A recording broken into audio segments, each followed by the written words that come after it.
Como foi a sua rotina na pandemia? Mudou muito? O que você fez? Você atendeu? Eu atendi. É? Vilela, não. Cara, o trabalho do médico não é. Tipo, se eu fosse um médico e eu fosse ficar escondido em casa, pelo amor de Deus, eu É. vou pegar o meu diploma e jogar no lixo. O que acontecia, né?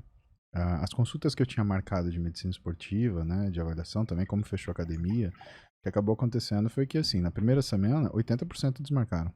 Plaf! Eu falei, caramba, a coisa ficou. O pessoal Tá todo mundo assustado, né? tá sem programação e tá abandonando tudo, né?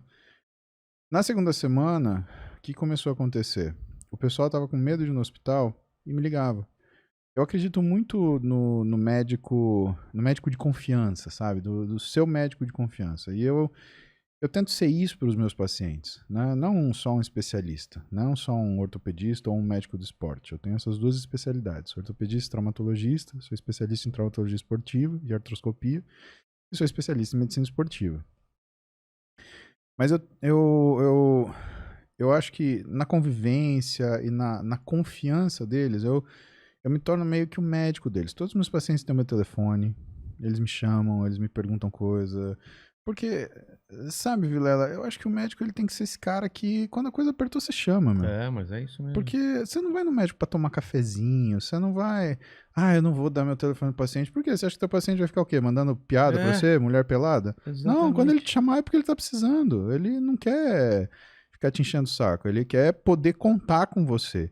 Né? E eu sinto que o paciente, quando você dá o telefone pra ele, É, não, tem eu alguém pra falo por contar. mim também, quando Aperta o quiabo, é, né? cara, só de, você não precisa nem, não é de você precisar, mas você saber se, der merda, eu posso mandar mensagem, né? Veja que o médico que sempre dá o telefone pro paciente é o pediatra. E pode ver que são os médicos que mais tempo acompanham seus pacientes. Então, às vezes, É, o cara ficou adulto, deixa eu ligar pro doutor coisa. Mas o que ele é? Ah, ele é meu pediatra. Eu falei, pera lá, é, mas você tem 30 anos. Ah, mas ele é o meu médico desde sempre. e pelo menos vai me indicar alguém e tal. Então, eles tinham. E assim, clínica médica é o feijão arroz. Você tem que saber clínica médica. Não dá pra você, né, não saber. Né? E hoje você tem uma série de programas de atualização, né? A Você fala de sociedade. o que que é clínica Clínica médica é a média? clínica geral, né? Ah, Você tem a tá. Sociedade Brasileira de Clínica Médica, que tem uma série de publicações, de livros, de atualizações, de cursos.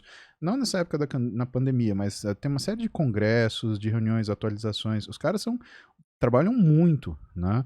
E, assim, você só não se atualiza se você não tiver organização para você, sabe, ficar lendo alguma coisa, tirar 1 hora por semana para se atualizar em clínica médica. Você consegue, cara, porque essa 1 hora por semana vira 55 horas por ano. É.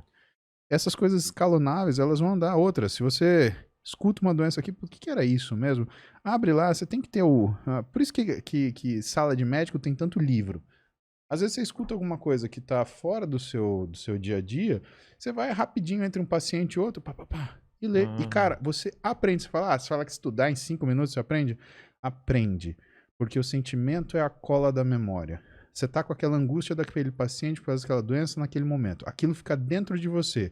O único jeito de você fazer passar é você pegar, abrir o livro e olhar o capítulo. Ah, tal coisa. Ah, Você gasta 5, 7 minutos para ler um capítulo sobre uma determinada doença num compêndio, manual de clínica médica, atualização terapêutica da Escola Paulista, você gasta pouco tempo para fazer isso. Então, sabe, esse é um dos jeitos de estudar, né, em medicina. Porque medicina, o que eu costumo falar para meus alunos? Ela tem uma estrutura que é rizomática. Pensa que você tem um tronco principal de conhecimento tá. e aquela raiz se espalha, né? Só que ela se espalha na superfície. Ela normalmente não tem tanta profundidade assim, porque a coisa que você vai resolver no dia a dia está aqui. Ah, tá. Então, o que acontece? Se você deixar de olhar e seguir a medicina sempre para o teu caminho, você vai parar nesse canto aqui da raiz da árvore. Então você tem que ter o exercício de às vezes fazer alguma coisa que te traz de volta e ver a outra ponta. Por isso que a gente tem junta médica, por isso que os médicos se juntam, porque às vezes nessa estrutura rizomática tem um cara aqui, outro aqui, outro aqui, imagina um círculo, cada um numa É. borda, eles se complementam. E medicina, cara, não tem certeza. O único médico que tem certeza, infelizmente, é o patologista, né? Que a hora que o paciente, né? A hora que morreu, você faz o exame e você fala, olha, causa Era, mortes é tal. A gente fala que o patologista sabe de tudo, pena que é tarde demais, né? Mas assim, como não tem certeza, a gente se junta, a gente conversa. E é uma das coisas que, né, eu acho que nessa pandemia também foi entendido muito errado na medicina. Eles cobraram da medicina uma certeza que a medicina não dá. Por isso que a medicina é exercida Todo com mundo com a pressa, cautela. né? Não, e aí? O que é pra gente fazer? É uma coisa que nunca a gente tinha passado, né? E quando a gente respondia com cautela, as pessoas achavam que a gente não sabia, ou que a gente era incompetente, ou que a gente não queria falar, ou que isso é uma. Como é que fala? É um complô da indústria farmacêutica. Não existe nada disso, cara. O médico, ele é responsável. Né? Tá no nosso. O juramento do médico. O achismo é perigoso, né? E o juramento do médico é o único que se autoamaldiçoa. Se você vê o final, né, do juramento de Hipócrates, e que se eu fizer ao contrário, né, que todo mal me suceda. Ah, é? Né? Sim. Uma das coisas, primeiro, primo non nocere, né? Primeiramente, não lesar. E a gente sabe que, às vezes, uma opinião que você dê sobre uma coisa que você não tem o domínio completo pode criar um mal entendimento e pode ameaçar a vida das pessoas. Né? Então, pra gente que é médico, às vezes a gente via briga de jornalista com político. Eu falo, cara, isso é um perigo, cara, pra saúde. Isso é um perigo, né? O que eu quero ver os médicos, sabe, falando mais. E sabe, é uma questão, né, se você gosta dessas frases polêmicas ou dessas coisas polêmicas, termos polêmicos, né? Lugar de fala. Deixa a saúde pro médico, cara. Esse é o cara que, sabe, quando a coisa apertar, você vai correr. E tanto é assim que todos os meus pacientes têm o meu telefone. Porque se apertar, cara, me liga, eu tô lá. Se você não pode, até em situações drásticas, traumáticas ou tenebrosas, você não pode fazer nada, você ainda pode consolar, você pode confortar. Você pode pegar na mão do seu paciente e falar, tô contigo. Você tem duas certezas na vida. Você vai vir para a vida na mão de um médico, você vai embora na mão de outro. E sabe, Vilela, isso é uma coisa que eu respeito demais da minha profissão e é uma coisa que eu pago um preço alto. Por quê? Porque quando chegar a minha hora, eu vou saber que é a minha hora. Isso não é um conhecimento que qualquer um quer. Com certeza não. E você vai saber por quê? Por causa dos indícios? Você vai saber, simplesmente você sabe, né? Talvez isso me dê a chance de me preparar. Mas, cara, quem tá preparado pra acabar? Né? Você não pode temer a morte. Você já pensou sobre isso? Já, várias vezes. Na faculdade a gente pensa sobre isso, né? A gente passa... Um dos cursos da faculdade é tanatologia, né? O estudo da morte e nos cuidados paliativos, o acompanhamento das mortes assistidas, né? As pessoas que estão em uma situação de decatexis, que a gente chama, né? De desprendimento e que vão morrer. É uma coisa absurda. Você fala para mim, um dos estágios mais importantes, que mais me marcaram na minha carreira, foi quando eu passei em ortopedia pediátrica no GRAAC, como residente já. Quando você vê uma criança falar para você, como um adulto, porque ela teve que amadurecer em meses e entender o que é morrer, aí você vê que a juventude foi perdida. Eu quase desisti da faculdade. No 5º ano, ou no 4º, a Siri tá curiosa também. No 4º ou no 5º ano, eu tava no estágio de pediatria, e pediatria era uma das coisas que eu queria fazer quando eu entrei na faculdade, porque eu gosto de criança, né? Eu me divirto com a criança, e eu acho que é uma comunicação que pro médico é muito boa, porque é uma comunicação 100% verdadeira. Nem sempre o paciente conta tudo pra você. Né? Aliás, por favor, nunca mintam pro seu médico de maneira alguma. Contem a verdade e toda a verdade. Não, você só perde, só dá trabalho. Só que, cara, eu fui passar no estágio de nefrologia pediátrica. E eu tava nesse estágio, um menininho pequenininho. Ele tinha seus 9, 10 anos, mas por conta da doença renal, ele parecia que tinha 5, 6. É um negócio bárbaro, assim, de assustador, assim. Aquilo mexe com você. Isso já mexia comigo. E aí ele falando pra mim, brincando, tio, você parece o bonequinho do fulano de tal, tarará, tarará. Aí eu falei, é isso mesmo, é por isso que eu faço exercício. E será que o senhor não me dá um? Eu falei, olha, é que eu não saio muito, eu só fico aqui, mas se eu encontrar, aí eu trago pra você semana que vem. Esse menino vira pra mim e fala assim, tio, é que eu acho que semana que vem pode ser que eu não esteja vivo. O quê? Vilela. Eu saí daquela merda, daquele hospital. Cara. Aonde que é a porra da loja de brinquedo mais próxima? Porque eu vou trazer pra esse moleque todas essas porras desses bonecos dessa coleção. Fui pra casa, chorei.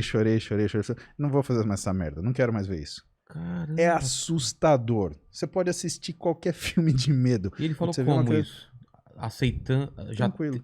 tranquilo. Você tem o que a gente chama de 4 estágios da agonia, né? A primeira coisa, você tem a raiva, né? Você entra em ira, depois a negação. Não, isso não pode estar acontecendo comigo. Depois a barganha. Não, mas se eu fizer isso, eu tenho de volta. Ah, descobriu que tá com câncer, larga o cigarro na mesma hora, muda de religião, abraça um trem, corre pelado no meio do mato, né? Sei. E por final a decatexis, que é o desprendimento, onde você entende que realmente É aceitação? exato.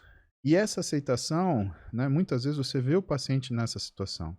Então, sabe, quando vocês olharem para o seu médico, lembra que ele tem que lidar com isso. Isso é muito duro, cara. Caramba. Isso é muito duro. Isso é muito, sabe, Parece que é contra as leis é contra da a lei da vida, natureza, é contra a lei né? da Uma vida. criança, Sim, né? não faz o menor É. sentido. E assim, você fala assim, ah, mas tem profissão que tem especialidade médica que você não vai encontrar isso. Medicina do esporte você não vai encontrar isso.